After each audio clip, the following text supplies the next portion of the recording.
आज की वीडियो के अंदर आपको MGT 211 इंट्रोडक्शन टू बिजनेस की कुछ सॉल्व MCQs करवाई जाएंगी फाइनल टर्म की एग्जामिनेशन के लिए, और ये फाइल भी आपसे शेयर की जाएगी। तो सबसे पहले जो MCQs है वो है dash is the life blood of every business. So life blood क्या है हर बिजनेस का? सो वो है कैपिटल।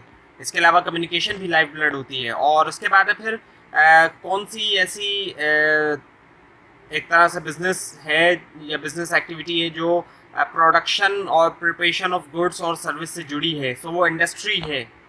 इंडस्ट्री के अंदर जो है वो प्रोडक्शन हो रही होती है, प्रिपरेशन हो रही होती है गुड्स और सर्विस की। उसके बाद है second component of business. Business का जो दूसरा कंपोनेंट है वो क्या है? कॉमर्स है। पहला इंडस्ट्री है और दूसरा जो है वो कॉमर्स है। सो कॉमर्स कैन बी, कॉमर्स क्या हो सकता है? कॉमर्स जो है वो ट्रेड भी होता है और इट्स टू ट्रेड, दोनों चीज़ें कॉमर्स के अंदर शामिल होती हैं। उसके बाद है a good business person must have the knowledge about dash skills. एक अच्छा बिजनेस पर्सन जो होता है उसके पास लाजमी नॉलेज होनी चाहिए किसके बारे में? टेक्निकल स्किल्स के बारे में। उसके बाद है dash separates the organisation from its environment. क्या चीज़ है जो ऑर्गेनाइजेशन को सेपरेट करती है, अलहदा करती है उसके एनवायरनमेंट से? सो वो है ऑर्गेनाइजेशनल बाउंड्रीज, एक तरह से बाउंड्रीज का काम करती है वो। उसके बाद है cooperative society set up to protect economically the dash sections of the society. So cooperative society को इसीलिए बनाया जाता है कि वो प्रोटेक्ट करे इकोनॉमिकली किन लोगों को, कौन से सेक्शन को सोसाइटी के, सोसाइटी का कौन सा ऐसा तबका है जिसको करे? पुअर जो सेक्शन है, जो गरीब लोग हैं उनको। और due to the absence of dash the performance of cooperative society is very poor. So कौन सी ऐसी चीज़ है जिसकी गैर हाजिरी की वजह से, उसके ना मौजूद होने की वजह से कोऑपरेटिव सोसाइटी की जो परफॉर्मेंस है वो बहुत ज़्यादा ख़राब रहती है? ऑब्वियसली बात है प्रॉफिट इंसेंटिव। प्रॉफिट जब मिलता है तो उससे लोग मोटिवेट होते हैं, लेकिन यहाँ पर प्रॉफिट इंसेंटिव का मामला नहीं होता। इस वजह से जो परफॉर्मेंस होती है वो इतनी ज़्यादा अच्छी नहीं होती, अच्छी देखने में नहीं आती परफॉर्मेंस सोसाइटी के अंदर। उसके बाद है dash are the objectives that a business hopes and plan to achieve. वो कौन से ऑब्जेक्टिव्स होते हैं जो एक बिजनेस होप करता है, उम्मीद करता है, प्लान करता है अचीव करने की? वो हैं गोल्स। और उसके बाद है dash limited company minimum members can be 2 and the maximum should not exceed. यहाँ पे ये है कि लिमिटेड जो कंपनी होती है उसमें मिनिमम तो होते हैं, लेकिन मैक्सिमम कितने हो सकते हैं?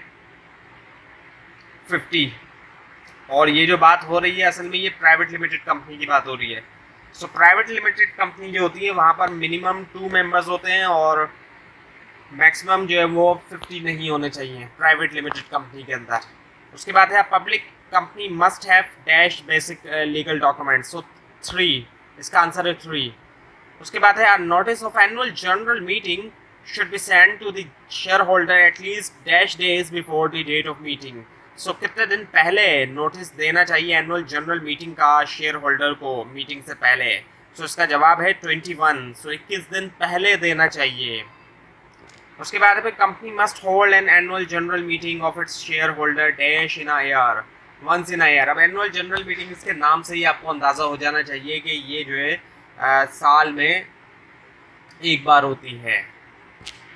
उसके बाद है dash skills are necessary to compete in a global environment. So कौन से स्किल्स ज़रूरी होते हैं कॉम्पीट करने के लिए, मुकाबला करने के लिए ग्लोबल एनवायरनमेंट में? ऑब्वियसली बात है ग्लोबल मैनेजमेंट स्किल्स, जब क्योंकि ग्लोबल एनवायरनमेंट है इस वजह से। उसके बाद है skills used in understanding and getting along with people is.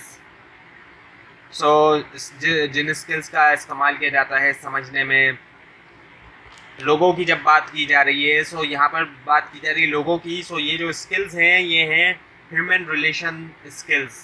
कौन से skills? Human relation skills.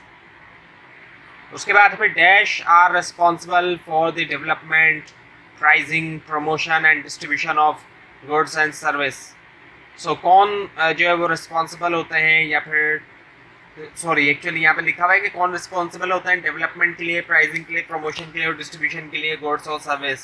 So different managers के नाम दिए गए हैं। सो अब ये जो काम है सारा ये गुड्स और सर्विस की डिस्ट्रीब्यूशन, उसकी प्राइसिंग यानी प्राइस सेट करना, प्रमोट करना और डेवलपमेंट वगैरह। तो ये तमाम चीज़ें कौन से मैनेजर से रिलेट कर सकती हैं? ऑब्वियसली बात है, मार्केटिंग मैनेजर से ही रिलेट करती है। सारा काम मार्केटिंग मैनेजर्स का ही है, क्योंकि गुड्स और सर्विस की बात हो रही है। ये काम ऑपरेशन मैनेजर, इंफॉर्मेशन या फाइनेंशियल मैनेजर का नहीं है। Commerce can be, aid and trade, ये दोबारा आ गई। उसके बाद है फिर minimum members of public limited company. अच्छा, अब जो है वो पब्लिक लिमिटेड कंपनी की बात हो रही है कि पब्लिक कंपनी के कितने मिनिमम मेंबर होते हैं। वो है 7। पब्लिक की बात हो रही है, पर प्राइवेट अलग है, प्राइवेट में 2 होते हैं।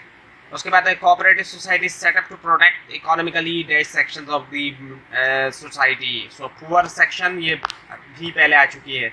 तो ये थी आज की वीडियो, जिसके अंदर आपको MGT 211 इंट्रोडक्शन टू बिजनेस के कुछ सॉल्व MCQs करवाए गए फाइनल टर्म के लिए। आपको अगर ये फाइल चाहिए तो इसका लिंक आपको नीचे डिस्क्रिप्शन बॉक्स में दिया जाएगा। और अगर आपको इसमें कोई मिस्टेक दिखाई दे तो उसके लिए आप नीचे कमेंट कीजिए। और मज़ीद इस तरह की वीडियोस के लिए इस चैनल को सब्सक्राइब कीजिए, बेल आइकन के ऊपर क्लिक कीजिए। Thanks for watching this video and best of luck for your exams.